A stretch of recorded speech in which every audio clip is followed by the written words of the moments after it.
I want to say to all the fans of WLW, y'all keep on supporting this organization because they're going to. Welcome, wrestling fans, to WLW Amplify. I'm CT Harrison, and in studio with me at the Traveling East Productions Dungeon Studio, my co-host, Martin Kadich. Marty, how you doing? I'm doing great, CT. How you been? Man, I'm good. Kind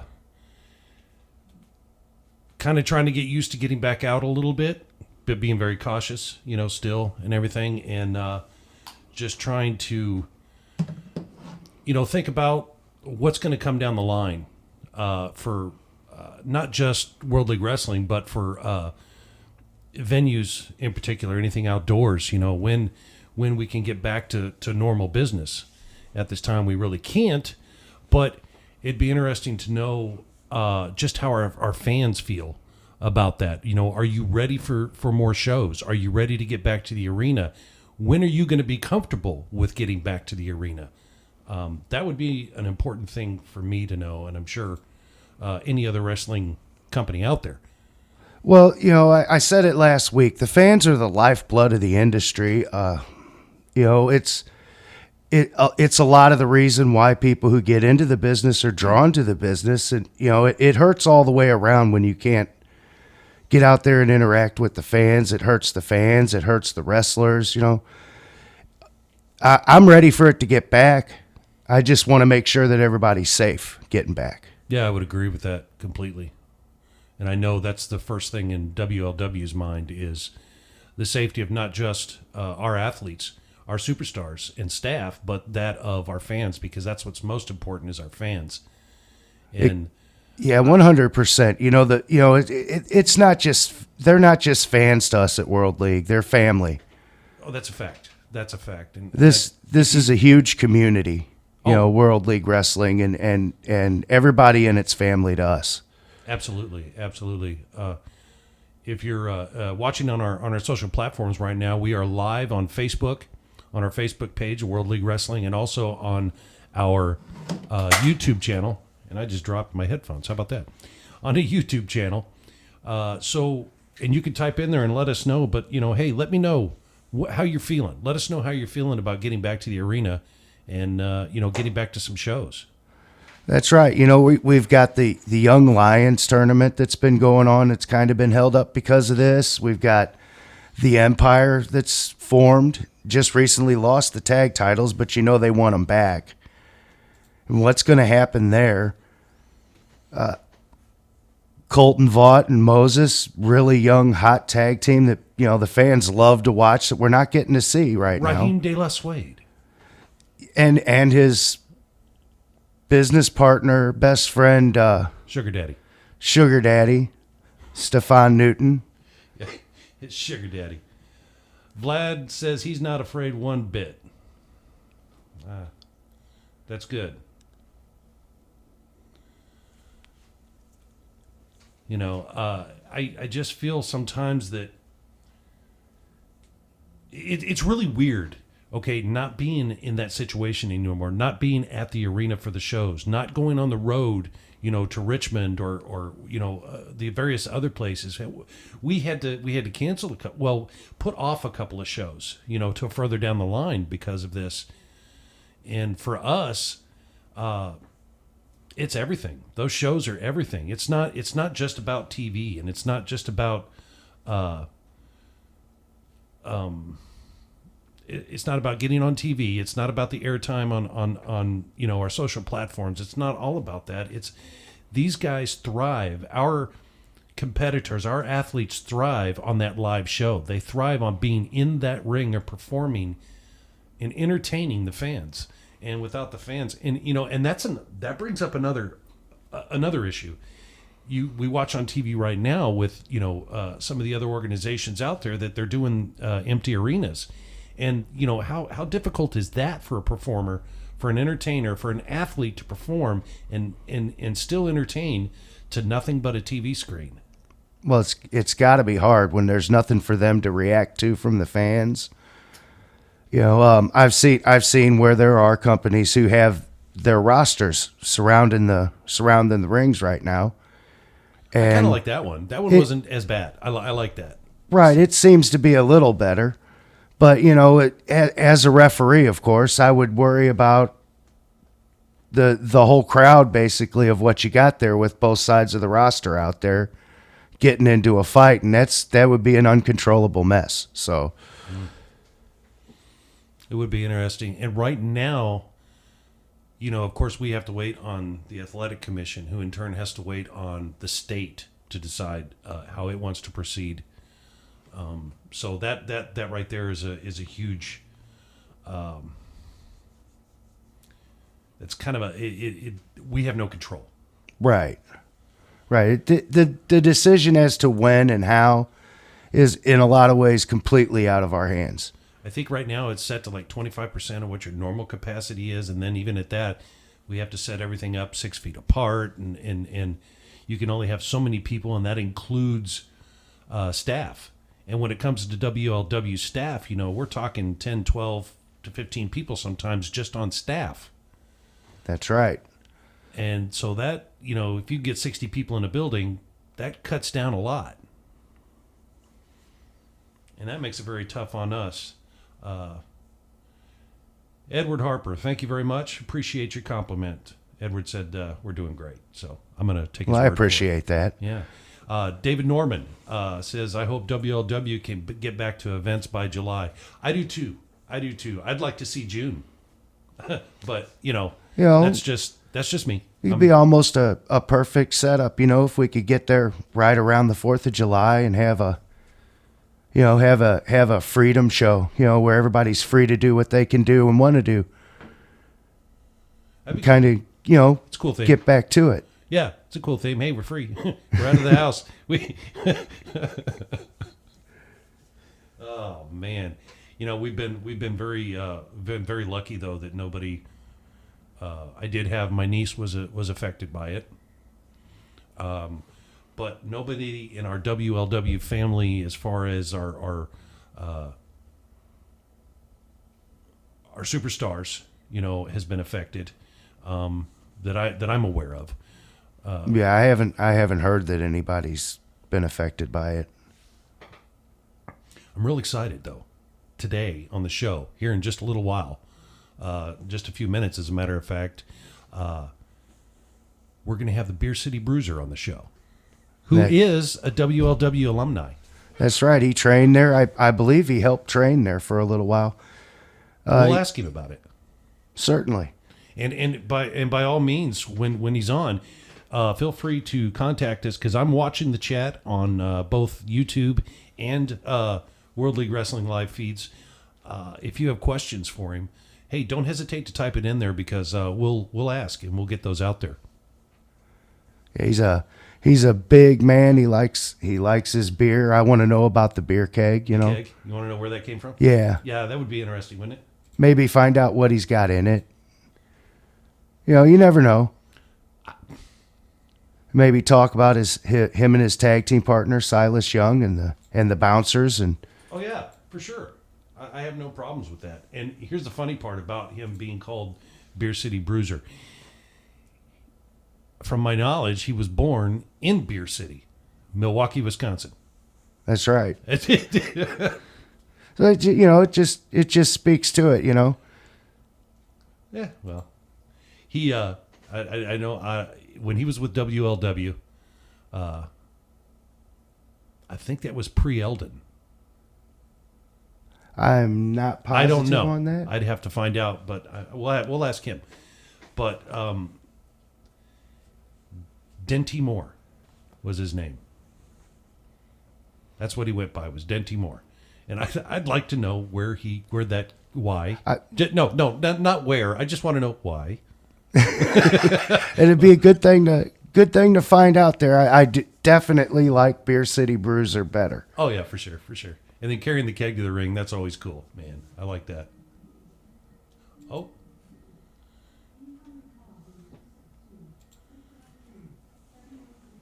It seems like we're getting a call. We are, but it's not coming through here for some reason. It's hitting the Alexa for some reason before it gets to here, and it's not ringing. I'll have you go up there and unplug that, and then hopefully it'll. Oh, there it is. Never mind. We got it now. Bruiser, Yes, how are you? I'm good. How about you? Doing real good, man. That's good. I can barely hear you though. I'm not really sure what's going on. Let's turn that up a little bit. Hold on. How's this better? A little bit. I don't know how it's coming through on the live feed, but I can hear you. How you doing, man? How's things going for you? Things are going good. Real good. How about yourself? We're getting by here. We're getting by here. Well, that's good. World League Wrestling is going to go without a doubt as long as we can. That's for sure. Well, that's good to hear. Just getting in. We were just talking about a little bit before you came on. We were talking about how first of all going by Beer City Bruiser. As far as we know, you were born in Beer City, Milwaukee, Wisconsin, correct?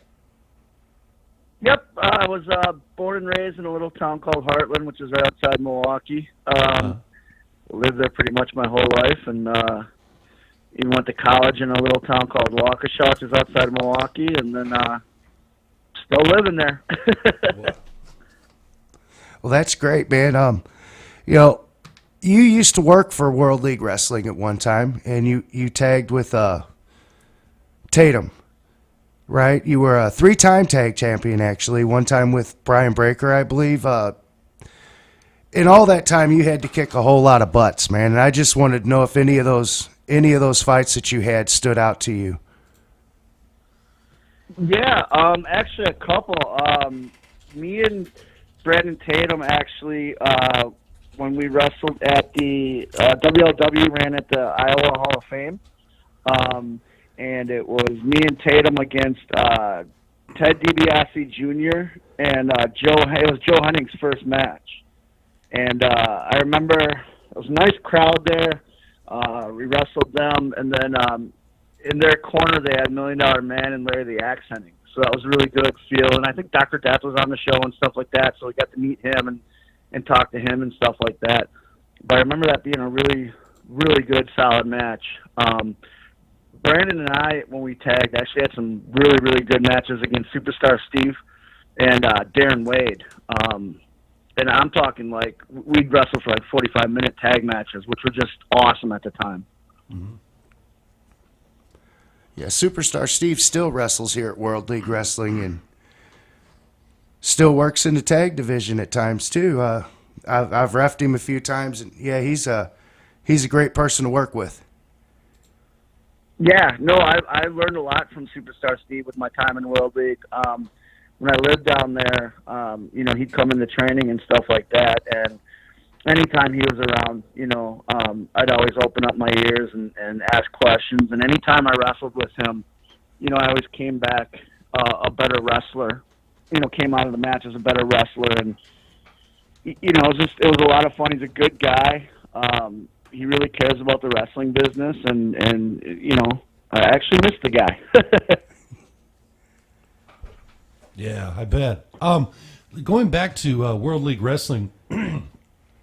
What's some of your memories of training there? Because you trained with Trevor Adonis and Harley Race, but what brought you to WLW to train with Harley? I'd done 2 of those week-long camps that Harley used to do, and I think they still do them. Yeah. And I did 2 of those, and Harley and BJ both came up to me and kept saying, you should move down here. Like, we can help you with your career. We could help you. You're ready for that next step. And I remember sitting down and talking with Trevor Adonis and saying, hey, I have this opportunity. I don't know. I have family here and all that. And Trevor says, Harley is the greatest professional wrestler, and he's telling you to come down. You might want to do that. Right. And so I packed everything up into a U-Haul, and I moved down there, and I lived down there for about 4 years, and it was the best time of my life. Every single guy was welcoming as soon as I walked in the door. Darren Wade and I became real fast friends. Trevor Murdoch and I became fast friends. Superstar Steve. I got to meet Brian Breaker, and we were all just really good guys. And then I got to know Harley, and not just know Harley as like a trainer, but I got to know Harley as the man. And he taught me so much about not just wrestling, but life in general. And it was, I value every single time that I went in with him. I got to go into his office and sit and pick his brain, and we go to, Buzzers and have some lunch and stuff, and I'd still pick his brain. And it was a great thing for me, not only professionally in the wrestling career, but for my life too. Because as soon as I moved back home, that's when everything took off for me, wrestling-wise. But that's because of everything that I learned down there, in ring and out of ring, from Harley and all the guys down there. Right. So go ahead, give us a Harley story. I've got numerous Harley stories. Okay, see, one of my favorite Harley it's a kid-friendly stories. show, so there's some Harley stories that have to stay out. Right. How about this? The Hall of Fame show that I was just speaking about, we all went to the bar afterwards, which was there in the hotel that we were all staying in. And some of the WLW girls are on one side of the bar, some of the WLW guys on the other side. We're all just having a good time. And Harley was sitting off in the distance at a table. He was with BJ, but BJ excused himself to go up, go to bed and stuff. But he wanted to sit there because, he loved to hang out with all of us. And every once in a while we'd go over and we'd talk to him. But a particular group of guys came over and they started harassing the women. And they were being very rude and harassing him. And you could see Harley getting kind of worked up because Harley, thought of all of us as his kids. And he wanted to protect all of us. And so Darren Wade walks over to these guys and says, "Hey, fellas, you might want to back off," and they're like, "Well, what are you going to do about it?" And Darren's like, "Well, I'm not going to do anything about it. I'm not going to do anything to you guys. But you see that man over there, in about 10 minutes, it's going to take him to get up from that table, walk over here, and he's probably going to kick all your butts." And as soon as you see Harley trying to get up, the guys over, they look, and they go, "Is that Harley Race?" And he's like, "It sure is." "Oh, my God." They went over, started talking to Harley. About 20 minutes goes by, and all of a sudden, next thing you know, we all had fresh drinks in our hands, all had shots in front of us, and the guys left the bar. I have no idea what Harley said to those guys to this day. No idea, but I got a free drink and a free shot out of it. Hey, that'll work, man. So yeah, exactly. So why Denty Moore? So the Dinty Moore thing came about when I first started training. It was my very first match, and I had learned, everything I could in the ring to get ready for a match, but I didn't have a character or a name. And so I was with Trevor Adonis and a bunch of the other vets from here in Milwaukee, and they're all just tossing around ideas for gimmicks that I could do. And somebody said, "Well, you're in Wisconsin, it's old AWA country. Why not be a lumberjack?" Okay, I can be. And me at the time, I'm not going to say no to anything because I just want to wrestle. So I'm like, sure, I can be a lumberjack. And they're like, "Well, you need a name." I say, "All right, well," and they started tossing around names. I think like Flapjack Freddy was tossed around and Pancake Pete or something like that. And somebody goes, "Yeah, we should go along with lumberjacks eat." And somebody says, "Well, they eat Dinty Moore beef stew." And somebody goes, "That's it, Dinty Moore." And it was kind of like a joke. And I was like, you know what, whatever, I just want to wrestle. So I took the name and started wrestling. Well, then I moved to Missouri to train with Harley, and I'm thinking to myself, cool, I can recreate myself. I could have a new name, new character, everything, You can talk to Harley and pitch it. So I go into Harley's office one day, and I says, "Harley, this Dinty Moore character, I don't think it's going to be taken seriously. I'd love to change the name." And he goes, "Well, kid, I'd really like you, you can change the name, but I can't let you do it." And I said, "Harley, what are you talking about?" He goes, "Well, BJ's in love with the name. I'm in love with the name. I think you should just keep it." So I ended up keeping it the whole time that I was in WLW, and I actually didn't change it till I moved back home. And so that's how the name was and how it stuck. And I was so set that Harley would let me change it, but he loved it, so I kept it. Okay, well, if BJ liked it, then okay then, right? Yeah, exactly. I learned really quickly you don't argue with BJ. Yeah, you're right. So, shooting forward, November, 2004, Monday Night Raw. You're in the audience, only to get called into the ring by a debuting Simon Dean. There's a shove, a suplex, and a chicken wing. How was that experience? That was amazing. So the way that all came about was I had been trying to lose weight here. I've always been a big guy. But if you remember back in the 2000s and stuff, they wanted you to be a body guy. Yeah. So I was constantly dieting and stuff like that. And I had gotten to a show here in Green Bay, Wisconsin, and my buddy who I'd known forever kept saying, "Man, you're really fat today. Wow, look how fat you are." And I was taking offense to it. And all of a sudden, Ken Anderson, or Ken Kennedy as he was later known as, looks at me and goes, "Oh, yeah, perfect." And he runs off. And my buddy goes, "You're welcome." And I was like, "Welcome for what? You've been calling me fat for the last hour." I'm working hard. Ken comes back and goes, "Hey, how'd you like to be on Monday Night Raw?" I said, "Well, I'd love to." And he says, "All right, well, here's Tommy Dreamer's cell phone number. Give him a call, and they'll set it up." I said, "Okay." So I call Dreamer and get it all set up, and I show up and I find out what I was going to be doing. And it first started out as just me being in the crowd and Simon Dean just saying stuff to me, and they're going to leave it. But before the show and stuff, I was in the ring and I was rolling around and just doing stuff, and Jim Ross and Paul Heyman were sitting there watching. All of a sudden, the next thing comes over, and they're like, "Hey, you're going to do something physical with Simon." I was like, "Okay, whatever, And then they sent me to the Brooklyn Brawler to see if I could talk, because he used to do these pre-tapes for guys. Okay. So I went and I cut a promo and stuff like that, and they're like, "Oh, this guy can talk." So they added lines to it. So it went from me just sitting into the crowd to me now getting in the ring, shoving him, destroying his set, taking the suplex, and getting put in the submission hold. And, man, I was on cloud nine the whole time. You're a kid watching this, and now you're there, And it was funny because when they were trying to figure out what I wore in the crowd, they didn't know what to do, so we had to go talk to Vince McMahon. Now, this is my first time ever in a WWE locker room, and I'm about to meet Vince McMahon. Oh. So I walk up. We all walk up. I introduce myself, and we start talking and stuff like that. And to this day, it's still one of the best experiences of my life. And I'd later go on and do more, because when I moved down by Harley and stuff like that, Harley always made sure he sent me, because I've had the experience and I could represent WLW in a good light. So, but that was the original. Right. Wow, that's a good experience there. So. Yeah, it was a lot of fun. Shooting forward, you had a non-televised match in 2013 with at Ring of Honor. Mm-hmm. Who'd you face in that? It was a dark match. So I was trying to get, I moved back from Harley's, from Missouri, and I was kind of like, hey, I want to make one more run at it, And somebody, Steve Carino actually hooked up a dark match for me. And it was me and a guy named Nick Colucci against Ben Boone and Cheeseburger, who's still with Ring of Honor.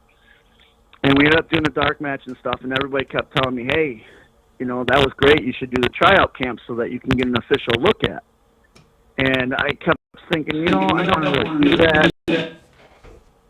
I'd done all the tryout camps and stuff in the past. I was just happy where I was.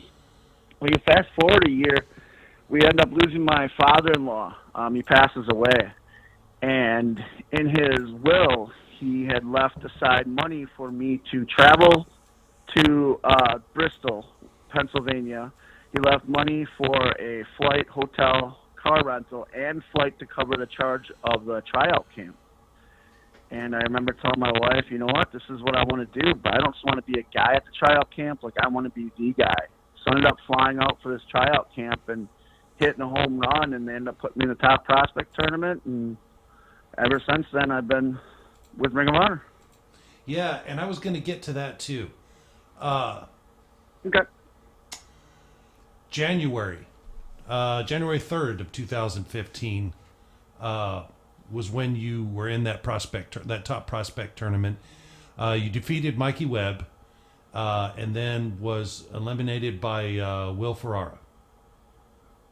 Correct. What was that like working in that?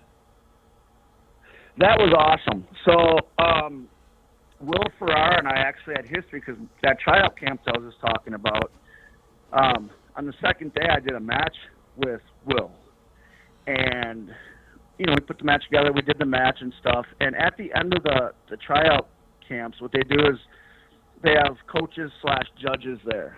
And they stand up and they tell you either yes or no. Yes, if they were doing TV tomorrow, they would put you on TV, and it judges everything from the way you look, the way your character is, your gear, your match, everything. And after Will and I did the match, we were the only ones in the history of the tryout camp to ever get a unanimous yes from every single judge. Oh, wow. So when you get to the top prospect, yeah, it was great. So when you get to the top prospect tournament, they don't tell you who you're wrestling. They don't tell you who's moving on in the tournament. They don't tell you anything until literally right when you walk out to your match. So the first match, I was ready to go, and Steve Carino and Kevin Kelly actually pulled me aside, and they're like, "That's great, you're the Beer City Bruiser, but like, let's make you something that people remember." And I remember they pitched me coming out with a cigar because like the Crusher back in the AWA days used to have the cigar in the keg.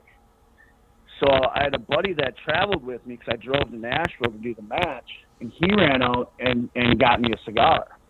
We couldn't find a keg for that match, but I ended up having the cigar. So I come out for the match with Mikey Webb with just a cigar. We end up having the match. I get back, and I'm getting, like, rave reviews. I end up winning, and I'm getting rave reviews from everybody.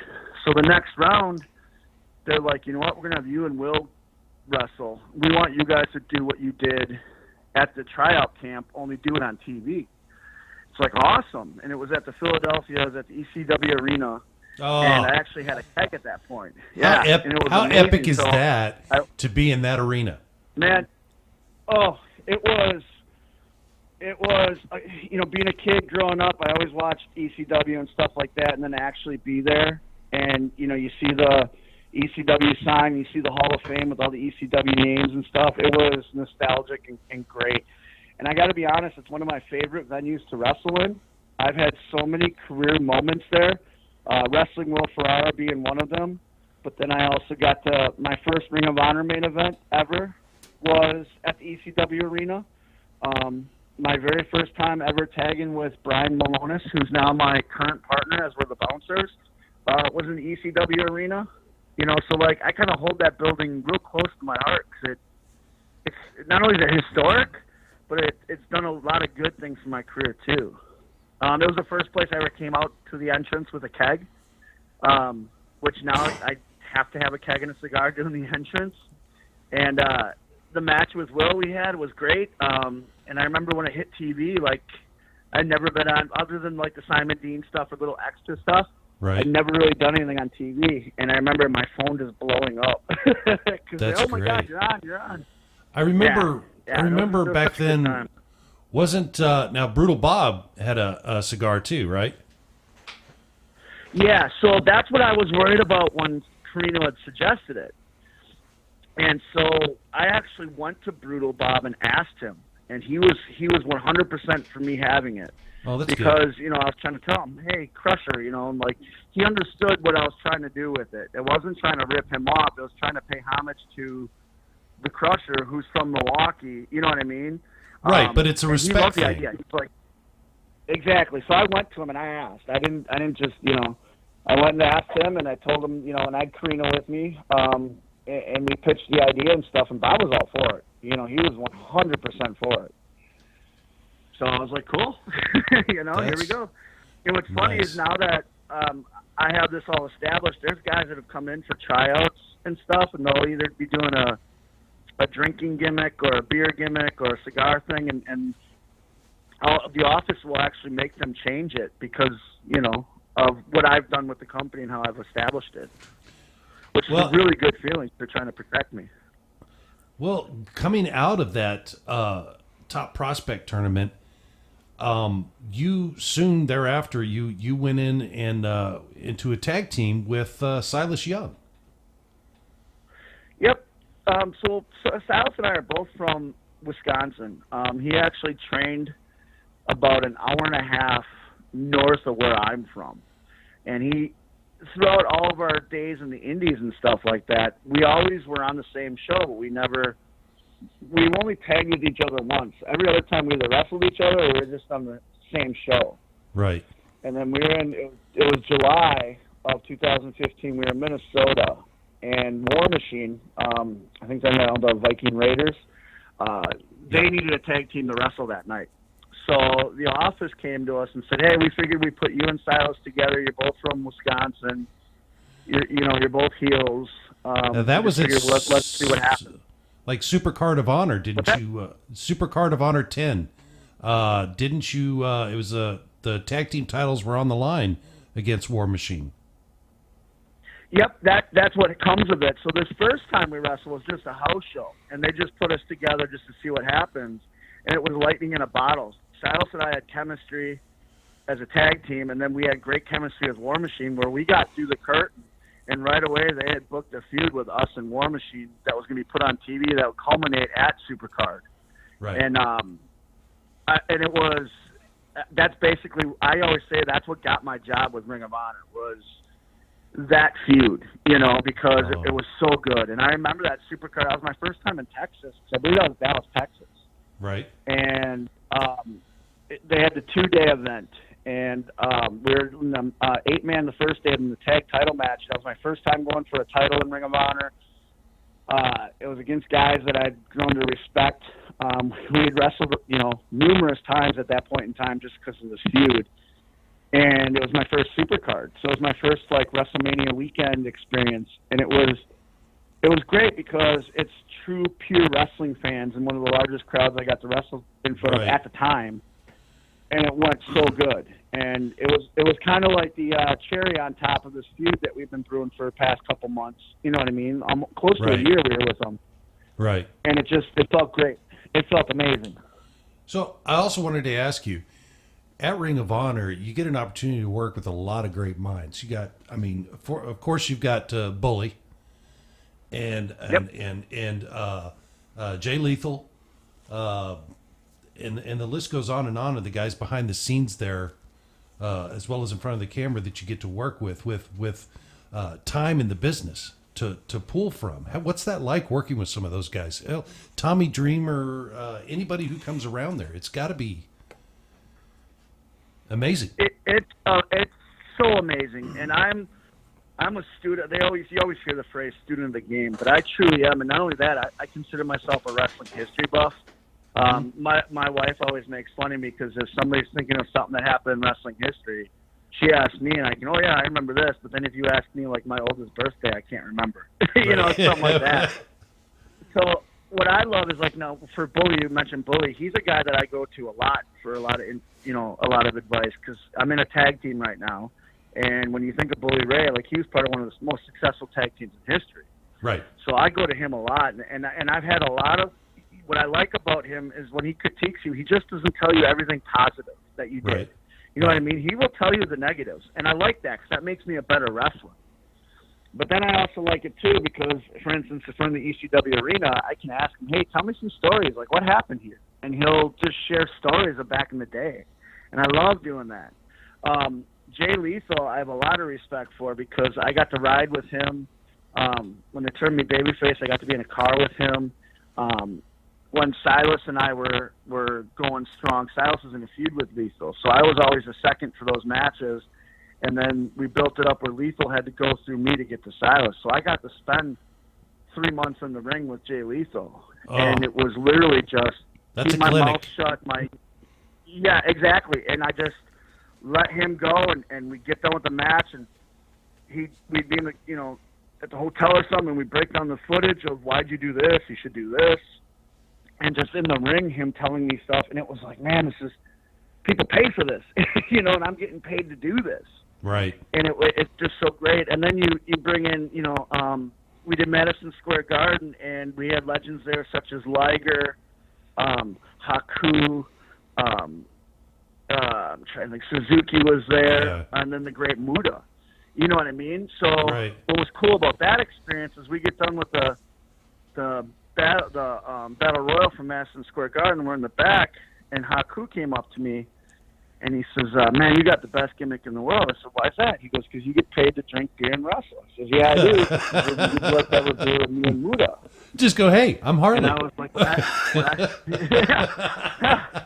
I was like, "Would I like to have a beer with you and Muda?" "Of course I'd like to have a beer with you and Muda." So I was going to go get some. He goes, "Didn't Harley teach you anything?" I said, "What?" He goes, "Watch this." This is young boy. He called the Japanese young boy, said something to him in Japanese. The guy ran off, got his beer, and the next half hour I sat and drank beer with Muda and Ming and just picked their brains about wrestling. And it was great, you know. It reminded me of when Harley was around. I'd go out with Harley and I'd, buy Harley a beer, sit there and just ask him a question and listen and learn. Right.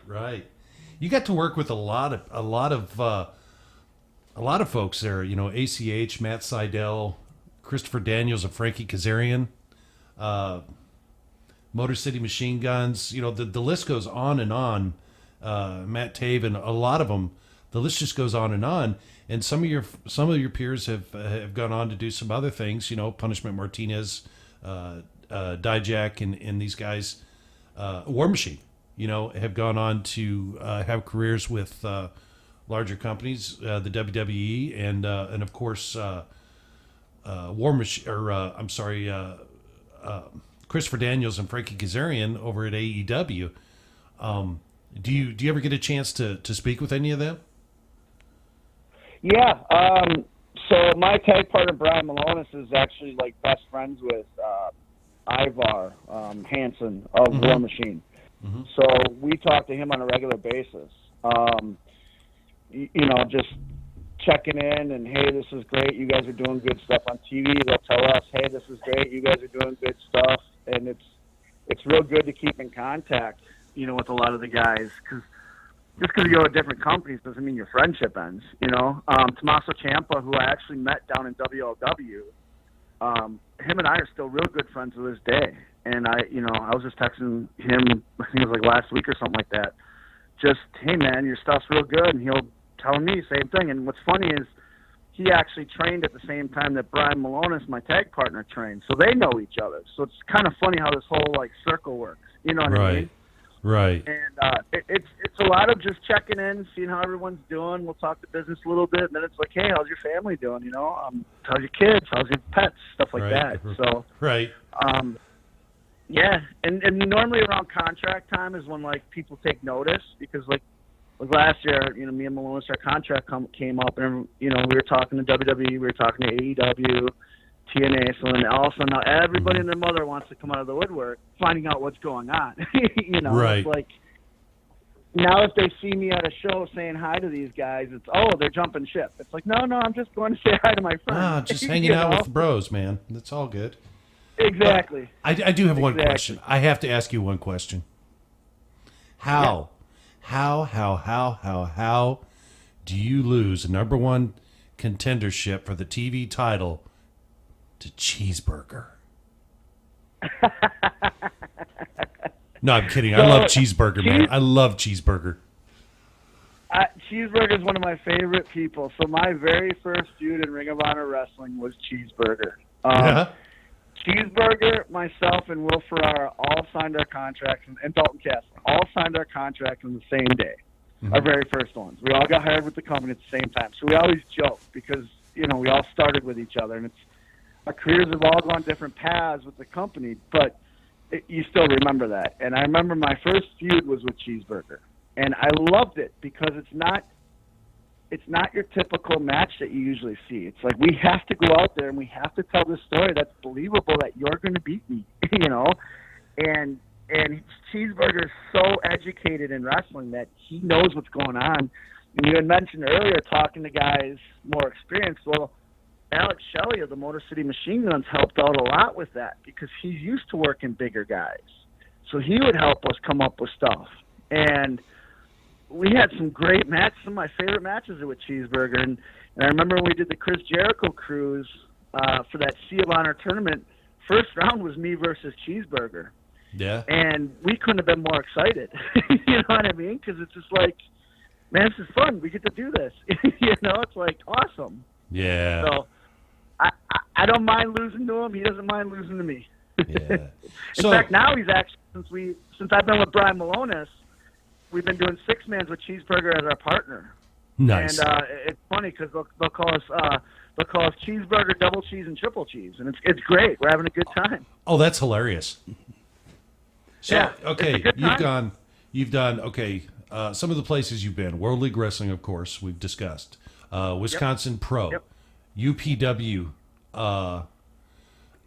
Ring of Honor, of course, NWA, Heartland States. You were the Heartland States heavyweight champion 2 times, correct? Correct. Yep. Okay. ICW USA, Compro, Allied Independent. But the one I really want to get to and talk about is I really want to talk about Bruce City Wrestling. Okay. Bruce So City Wrestling is tell me a how that all came fantastic about. company here. Oh, so yeah, Bruce City Wrestling is probably the company that I've been wrestling for the longest. It's owned and run by Frankie the Thumper DeFalco, who used to wrestle for the AWA, and then he was a job guy for WWF for years, and he created it. And I was actually one of the first main guys that he used on a regular basis. So I got to experience a lot of. He would let me get my creative juices out there, but still hold me in. 'Cause, you know, when you're young and rambunctious, you just throw ideas out there, and some make sense, some don't. He would kind of wrangle me in, and I wrestled. God, I wrestled for him more than anybody else. I'd actually be, when I was living down in Missouri, when WLW wasn't running, the only other company I'd try to wrestle for was Bruce City. And I'd bring WLW guys back just to bring new guys for Frank to use. So we'd make the 8-hour drive from Eldon to Milwaukee and back. You know, so it was 8 hours there, 8 hours back. That's not bad. And it was a blast. No, it's not. Like, especially when you're a good crew of guys. Frankie just opened up a wrestling school called the Thumper's Den Wrestling Academy. It's been open for about 4 years now, and I actually was the head trainer up until this January, just getting the future generation ready. And they primarily wrestle for Bruce City, but they get bookings everywhere, all the students. And the reason I stopped was just because I got so busy with Ring of Honor, I didn't have time in my schedule, and I felt if I can't give them 100%, it's not fair to them, if that makes sense. Right. So I'll help them out every time I can help out. If I'm like during this quarantine, obviously I've had time to help critique guys and help them with stuff. And then with Bruce City, I helped book it for a little bit, but then again I stopped doing that because I just got so busy with Ring of Honor. Yeah, that's what I was going to get in. Special place in my heart. That's what I was going to get into was to mention, you know, that you did some things behind the scenes with Bruce City. You know, as what not just in ring, but you were behind the scenes helping. Yeah, when I was getting ready to move back home from Eldon, come back to here, Frankie had called me and he said, "Hey, how would you like to try your hand at booking? I'm having a real hard time. I can't get crowds. I don't know I'm not in touch." And I said, "You know what? Yeah, I'd love to." So I got back. And when I started booking for him, he was only drawing like 20 people to a show. Well, this January, which was my last show I booked for him, he had over 400, close to 500 people there. You know, and he regularly was drawing 200, 250 every time. You know, I helped build it up for him. And what it was is I just had new creative ideas. And what I loved about it was it helped me get that creative side of me out and you know, like, okay, my character can't do this, but like this character could. And when I first began doing that, you know, again, he was there to help me. He was there going, you know, that's great, but that's too much. Okay, this is good. And in time it was great because, you know, we butt heads like every owner and booker do. But when it came down to it, we both were a solid front going into our ideas. And they obviously panned out working really well for John. You know, if he's drawing really well and doing well, you know. Yeah. But now that, like I said, with Ring of Honor getting so busy for me, I've kind of taken a step back from that, and I'm trying to help behind the scenes at Ring of Honor and apply myself there wherever they need me. So Bruce City Wrestling heavyweight champion 4 times. Yep. Bruce City Wrestling Legacy Championship one time. Bruce City Tag Team Champion one time with Nick Colucci. And 4 times, now let me say this again, 4 times back with Brandon Tatum. No, it was with, actually, yeah, it was with Brandon Tatum. I forgot that we held the Bruce City Championship for a while. Yeah, we did. We were WLW and Bruce City Championship. Yeah, that's why I wanted to bring this back to you. Yeah. So coming all the way back to Bruce City after World League, Brandon. Yeah. Yeah. Yeah, it was one of those things where him and I had a good thing going, and we believed in it, and I wanted to get to other places. We got Harley's permission and did it, you know. And it was successful up here, just as successful down there. So, you know, real good footnote.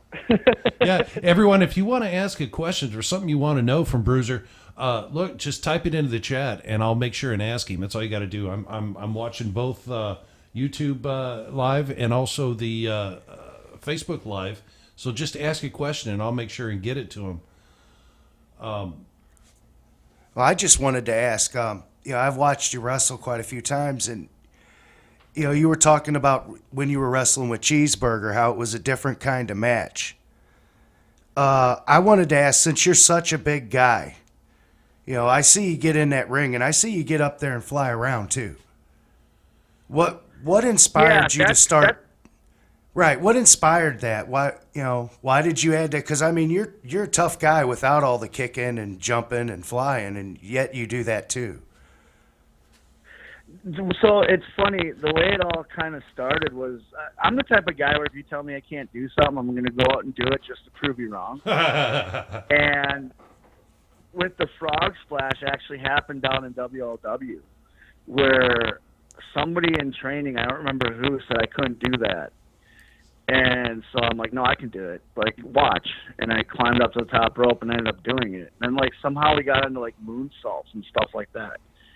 And I'm like, oh, I can do that, because they told me I can't. So I went up and I did it. And I remember doing it a couple of times, and Harley telling me that hey, all right, kid, you got it out of your system. You don't need to do it anymore. And I was like, you're right, because I'm a big guy. And then when I got to Ring of Honor, actually that match with War Machine, Ray Rowe had suggested, he's like, hey, do you do anything off the top rope? I said, yeah, I hit a frog splash. I haven't done it in years, but, I've done it. And he's like, why don't you hit that on me tonight? Let's just show all these people, to not expect anything out of you. And I said, okay, cool. So I hit it, and I got in the back, and the office loved it. They're like, that's your thing now. That's what you need to do. I'm like, okay, fair, no problem. So I've always been inspired by big guys like Bam Bam Bigelow or Terry Gordy. And those guys were they were big guys, but they bust out something every once in a while. Like Bam Bam used to do that moonsault or the cartwheel out of nowhere. And that always inspired me. Even though I'm a bigger guy, I shouldn't have limits. And like I said, you tell me I can't do something, go out and prove you wrong. Right. And now the frog splash is forever connected to me. So what's in the future for Bruiser? What are we looking towards, man? What do you got planned? Well, I'm going to continue going hard with Ring of Honor. We've been doing a thing with Session Martina, who's basically a female bruiser from Ireland. And wow. She's come over, and they signed her a while back. And when she came over, because her character's so close to me and Brian Malonis, they're like, hey, we want you to do something, just kind of welcome her to the Ring of Honor locker room, do a promo. We're like, sure, no problem. So we filmed this promo. And it ends up just catching wildfire. I think it had the second most views in all the Ring of Honor social media, right behind the Briscoe brothers. I'm gonna have to look that up. And they're like, it's amazing. So it was supposed to be one promo, but then after the first one aired, the next day they called us into the creative office, and they're like, you guys need to put more content out. This is catching fire. So we went from one promo to putting together, I think we had 6 or 7 out there now.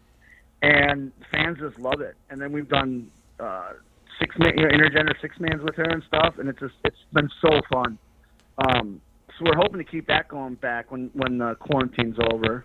We're also, me and Brian are also hoping to get back to the NWA because we worked for the NWA Power right before quarantine ended. We ended up wrestling a tag team called the Dawsons, and then we ended up going to the Yeah. NWA World Tag Titles with Right, James Storm and you Eli had Pope Drake. with you there too, I believe. Yes, exactly. And it was, man, it was so fun because they value tradition there so much, and it was so cool to be in a building that Harley's wrestled in before, for a company that he's wrestled before, and and then Trevor Murdoch was there, and I hadn't seen him in years, and it was like I walk up, gave him a hug, and it was like we hadn't skipped a beat. Just started talking, and it was really good to hang out with him and stuff. And then they were talking about putting us in the Crockett Cup, and that's always been a dream. So hopefully when that comes back, they put us in that tournament, and we'll see what happens. Japan's definitely on my list to go back to Japan. I've been there once already, but now I want to go back with Brian as my partner, and hopefully we can get some stuff done with New Japan. Yeah, we saw Trevor not too long ago. He came down and hung out with us at a show for a Harley Memorial show we had, which went off like it was a great show. Great show. That's good to hear. We always like to have everybody comes back around. They come back to WLW to see us once in a while. Hell, even Chris Masters came back to see us. Oh, really? Yeah. We had him. He was fun in the He was fun in the WLW locker room. So I remember how we brought him in a couple times, and he'd buy pizza for the locker room. Oh yeah. And it was great because oh hey, look, there's pizza here. Well, now it's hot dogs and cookies and Yeah. We have a good time. Yeah, it's good to get back to WLW. When it was really cool. It was when WLW did before Harley passed away, they did that week-long camp again, and I was actually asked by both WLW and Ring of Honor to come in and be a coach, and it was really cool because it was full circle for me because I had started my WLW career doing one of those camps. You know what I mean? And because of that, I got into Ring of Honor. And here I am, contracted under Ring of Honor back to WLW to kind of pass my knowledge forward to these guys. And I remember coming out of that camp, Brody King actually got signed to Ring of Honor out of that camp. He had done a bunch of stuff, but that's what put him on the radar, was because Hunter, the booker for Ring of Honor, saw him at the WLW camp. So. Yeah, you talk about Steve Carino earlier, and we saw Steve. He came down and spent a day with us at one of our camps here last year. Yeah, that was the same. That was he'd done that. He was there for a couple of days when I was there too, which was great because I owe Steve a lot for my career. He's always been a mentor for me. I met him through Bruiser City Wrestling actually at their second anniversary show, and he gave me his phone number, and I think I text him at least a couple times a week just asking advice or just, he's become a friend now, and it was really cool. We did he saw, they put out the picture of me being a coach there, and he texted me right away saying, man, this is great. Like, we get to hang out again. And I think every night we went and had dinner and hung out, and it was fun. It was a good time.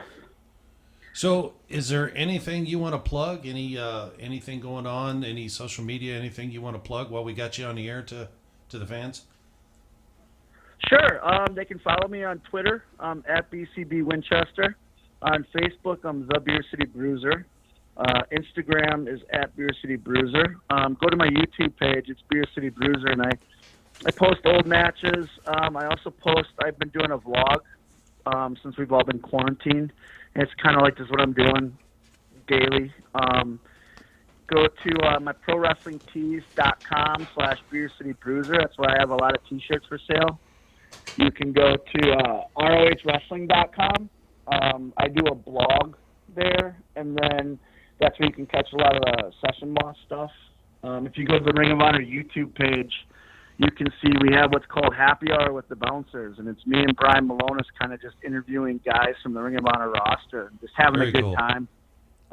Yeah, and it's just literally us drinking beer, talking to guys, while this quarantine's going on. So go check that out. And thanks for all the support, from all the fans. I just really appreciate it. Like, we're in a rough time right now, but every day I have interaction with fans that make me feel really good about what I'm doing because they'll share a story about how somehow my wrestling helped them. And it's always a good vibe, you know. Well, we're getting ready to close up, but I'd be out of line if I didn't ask you, because World League is a training place. Do you got any Yes. advice that you could give to these young guys that are coming up today? Yes, keep your mouth shut, eyes and ears open. My time in WLW was best spent literally sitting in Harley's office, asking him a question, and just letting him talk. And I got so much knowledge from that. Anytime that you share a locker room with a ring veteran, ask him a question. Don't be afraid to walk up and talk. Ask questions. There's no stupid questions, but keep your mouth shut, eyes and ears open, and always stay humble. Harley once told me that wrestling was here way before us. It'll be here long after us. So the time that you spend in wrestling, make it as positive as you can.